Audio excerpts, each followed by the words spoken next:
Rapaz, trem que deu uma canseira, a máquina travou, reiniciou, tive que voltar a instalação do zero. Gente, já deixa seu joinha pra poder dar aquela injeção de ânimo na gente, porque isso aqui eu vou te contar, cara. Tem que gostar pra poder querer gravar e postar aqui pra vocês, tá? A máquina reiniciou, eu tive que fazer aqui algumas coisas do zero, então aquela tela do terminal sumiu. E pra gente conseguir retornar, aqui está já instalado, tá? Até o agente já deu o sinal que tá online. Para a gente retornar para aquela tela do terminal, só vir aqui ó, nos três pontinhos, ver logs do servidor, que ele vai puxar dados da VM referente àquela instalação que a gente fez, tá bom? Deixa aqui, ó, já abriu já, tá bom?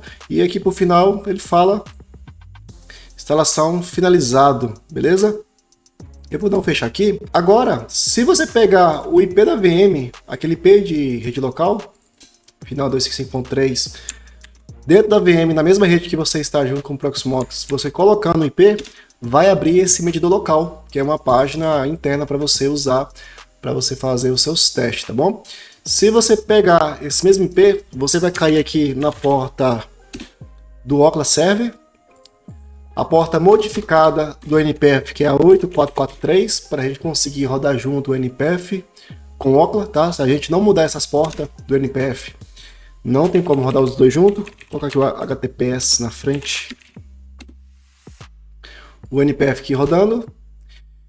E uma outra porta aqui de outro medidor, né, 90, alguma coisa, do MC. Agora é o seguinte, essa VM, na parte do IPv4, ela está com IP de rede local. Só na parte do IPv6, né, que é IPv6 público, tá? Então, se você está usando IPv4 de rede local, tem que fazer abertura de porta na sua MikroTik, para depois a gente fazer a criação de zona de DNS aqui dentro. Caso contrário, se você já está usando IPv4 público aqui dentro do servidor, a gente já pode partir direto para cá, tá bom? Para quem não tem IPv4 público, está rodando com IPv4 de rede local, igual esse caso aqui, vamos fazer a abertura de porta na MikroTik. Se você está usando outro roteador que não seja da MikroTik, vocês vão ter que descobrir aí como que faz essa abertura de porta. A abertura de porta eu vou ensinar de duas formas. A mais fácil e rápida e a mais difícil e complicada, tá bom? A mais fácil e rápida é provavelmente que na data de hoje que estou gravando esse vídeo, aqui ainda não tem a área de downloads, tá? Mas acredito que até quando eu postar esse vídeo, eu vou criar aqui essa área de download que você vai copiar um script da MikroTik que eu vou deixar lá, que basicamente é esse arquivo aqui, que basicamente vai ser todo esse arquivo aqui com mais de 86 linhas, tá bom? E quando você copiar e colar, você vai vir aqui na sua MikroTik, vai vir System Script e vai criar um novo aqui dentro, dar o nome de abertura, pode ser igual eu fiz aqui, ó, né? Abertura, porta speed test, e aqui na parte do script você vai só colar, mais nada, tá bom? Colou aqui dentro, você tá vendo que nesse campo aqui local VIP tem um IP da minha VM aqui, tá 255.3, então eu tenho que alterar aqui. Porque geralmente a gente instala speed test com final 255.4. Só nesse vídeo que eu estou gravando aqui que eu resolvi colocar 255.3, mas o padrão sempre foi 255.4, tá? Então aqui você vai colocar o mesmo IP da sua VM, tá bom? Para que quando esse script montar, ele saber para onde que ele vai fazer a abertura de porta, beleza? Na parte do IP público, acredito que você não precisa informar aqui, dentro de aspas, tá vendo que tem 4 aspas ali, mas é um par, para você colocar o IP, está dessa forma para poder descobrir qual que é o IP público da sua MikroTik. Então deixa em branco, não preenche nada, e só aplicar, salvar, né? Eu não vou rodar aqui agora, só para vocês verem o efeito que isso aqui vai causar. Aqui em Pfário, Pfário NAT, tá bom? Deixa eu expandir aqui. Aqui é o script. E agora eu vou dar esse rum script. Olha lá, já montando as regras. E olha só que legal. Ele conseguiu pegar de forma automática quem é o meu IP público, tá? Para poder montar essa regra. Fez regra aqui de masquerade, né? Para poder mascarar, para poder ir para a internet. E na sequência fez abertura de porta nas portas dos 3 speed test, né? Oculus, o MC e o NPF. Quando você for cadastrar o NPF, vai vir aulas aqui ensinando como é que cadastra o NPF. No formulário que você for enviar para o NPF, tem que informar essa porta aqui, tá? 80 e a 8443, que são as portas padrão deles, mas porém é uma porta alternativa, para a gente conseguir rodar os 3 speed, tudo dentro de uma VM, então por isso que tem que fazer essa mudança de porta aqui. Aqui eu coloquei nessa abertura de porta somente para TCP. eu já usei por muito tempo junto também, deixa eu dar um copy aqui, ó, junto com a parte do UDP. Se por acaso se vocês verem algum problema de desempenho, né, algo nesse sentido, que é muito raro de acontecer, duplica aí, joga uma para TCP e outra para UDP. Mas caso contrário, talvez você nem precisa disso, tá? Essa regra aqui, ó, desativar essa regra quando o NPF estiver ativado. Lembra que eu falei que a NPF precisa acessar o seu servidor para poder fazer ativação? Então, eles acessam por SSH, da mesma forma que o seu painel se conectou via SSH, pela porta 2298, né?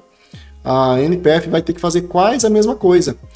Então, nessa regra aqui é o seguinte, ó, na guia Action, tem o IP da VM, final 255.3, a porta local, né, que é a porta que a gente alterou lá no SSHD, no conf dela, 2290, e em general, precisa ser para a porta 22, eles não fazem o acesso na sua VM se não for em cima da porta 22, tá bom? Eu sei que é um risco de segurança e tudo mais, né, deveria ser a porta 22, questão de bots e ataque. Para poder dar uma reforçada, uma segurança, eu criei aqui no Source Address List uma lista de permissão, quem pode acessar essa porta 22 aqui, tá bom? E se você vir aqui, ó, IP Firewall, né, Address List, você vai ver essa lista. Essa lista contém aqui, ó, aceitar SSH NPF. Essa lista contém o bloco de IP deles, né, de onde que eles vão vir para poder fazer essa conexão, é um /27, é bem pouquinho IP. Também tem a nosso IP aqui, para caso a gente precisar de fazer algum acesso remoto na sua VM, tá bom?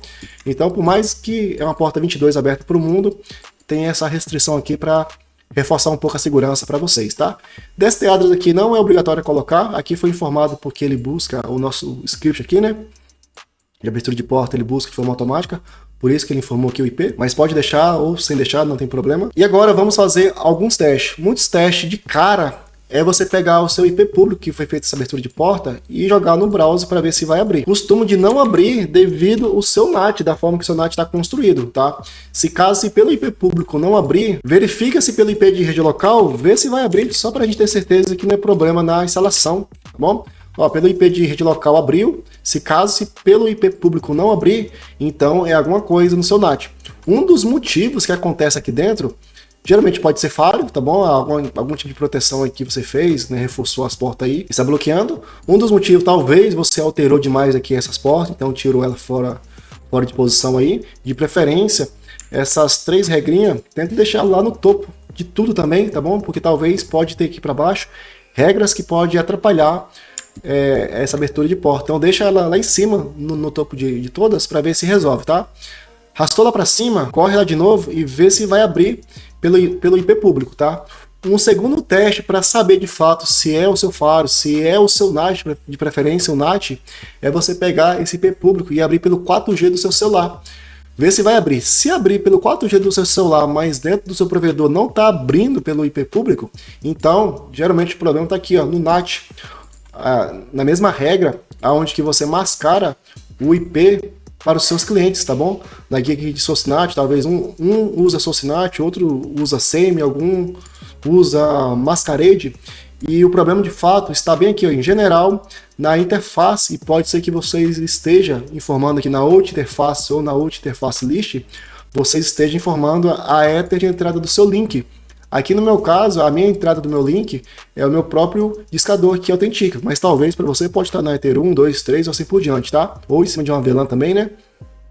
Então talvez o seu Masquerade está em cima de uma outra interface e por isso não vai abrir pelo IP de rede local. Se for o caso de você não poder tirar esse IP, que talvez você precisa realmente desse IP não, desculpa, né? Dessa interface informado, você vai ter que criar uma segunda regra, que é da seguinte forma: pegar o IP da VM. Olha, isso aqui só vale para VM que está rodando com IP de rede local, tá bom? Se é o seu caso, que a sua VM está rodando com IP público direto na Ether, aguenta um pouquinho aí, que daqui a pouquinho a gente vai avançar aqui para a parte de criar a zona de DNS, tá? Então aí você já pode seguir da forma que eu vou explicar aqui. Esse ajuste aqui no Faro que eu estou fazendo é mais para pessoas que não têm IP público para poder soltar direto na VM. Você vai criar uma nova regra em Action, você vai usar o Masquerade. Em general, você vai usar o campo DST address e vai jogar o IP aqui dentro. Ou seja, toda a sua rede interna, aqui não tem nada informado, então vai pegar toda a sua rede, todos os blocos de IP que você tem aí. Quando fizer uma requisição para cima do IP, do speed test, vai fazer o masquerade sem usar essa interface. Você vai dar um OK. Lembrando que esse formato que eu estou fazendo aqui não é o formato de masquerade para dar internet, tá? Porque se fosse para dar internet, era ao contrário. Em vez de preencher no DST address, era para ser no source address. Aqui é um pouco meio inverso, tá bom? Fazendo isso, ó, deixa essa regrinha debaixo dessa aqui, ó. Bacana? Então, geralmente, talvez só com essa aqui vai dar certo, tá?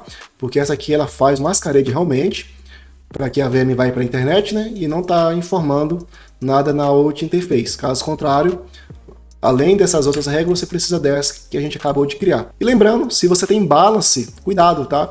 Dependendo da forma que você construiu o balance aí, talvez esse IP dessa VM está saindo pelo link que não pertence a esse IP público.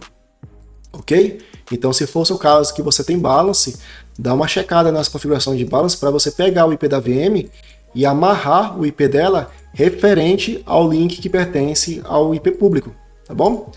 Pronto, então, na parte de IP de rede local, os possíveis problemas que poderia dar, eu já resumi tudo aqui por cima, tá? Caso contrário, se você bateu cabeça aí e não conseguiu, chama nós aí no WhatsApp para a gente poder conseguir ajustar para você. Então, fazendo de conta que nesse momento agora, jogando no browser, jogando no IP público, né? No browser você já consegue abrir. E se você já consegue abrir pelo IP... Opa, aqui forçou o HTTP, mas não é ainda. É sem o S ainda, né? Fica atento com isso. E se está abrindo pelo IP público, também vai abrir pelo IP de rede local. E como já está abrindo pelo IP público, agora sim a gente vai pegar ele aí e vamos fazer a criação da zona de DNS, tá? Gerenciar... Antes de sair desse vídeo, essa instalação foi dividida em vários microvídeos. Acesse o link da playlist aqui na descrição do vídeo no YouTube para acompanhar tudo na sequência correta, sem pular nenhuma etapa importante. Te espero no próximo vídeo.